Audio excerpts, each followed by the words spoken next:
A huge platform collapsed onto the house. Linda had had enough and decided to send the boys to reform school. Soon, Phineas and Ferb got on the school bus, and they were taken to a gloomy, eerie place. Upon entering the school, all students were forcibly shaved bald and were required to strictly follow the rules. Phineas and Ferb didn't care. They still acted on their instincts, modifying the bunk beds and showing their creations to the instructors. As a result, they were locked in a cage. This little setback didn't break their spirit. Instead, it made them more amused. While others were digging holes, they were conducting archaeology.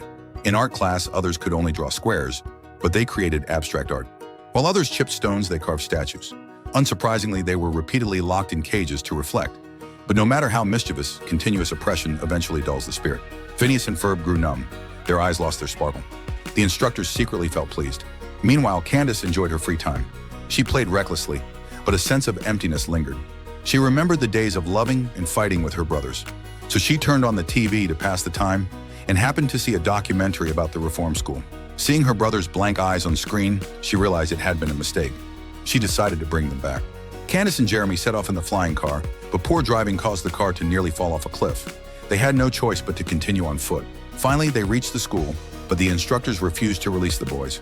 Candace had to figure out a way to sneak in. They first thought of using a Trojan horse strategy, but the instructors saw through it. Next, they built a giant model of the instructor, which pleased him, and they managed to sneak past the school walls. But the instructor had anticipated this and pressed a button. Candace and Jeremy fell into a pile of hair. Then Candace spotted a poster of a documentary host and came up with another plan. They disguised themselves as hosts to interview the school. This time, they successfully snuck in. Through clever deception, Candace rescued Phineas and Ferb. The instructor, realizing he'd been tricked, sent all the school's security after them. They escaped to a cliff, but the only flying car was broken. It had to be fixed to start. Candace was relieved because her brothers were skilled at repairs, but Phineas and Ferb's eyes had already lost their spark.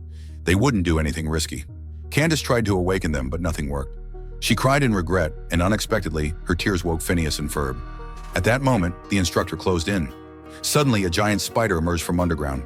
It was Perry and Dr. Doofenshmirtz. Candace was confused. Perry was wearing a hat. The giant spider then dove back underground, its limbs flinging the instructor aside. Candace felt something was strange until Jeremy proposed to her. She finally realized it had all been a dream. In reality, she hadn't harmed Phineas and Ferb, and she was very happy.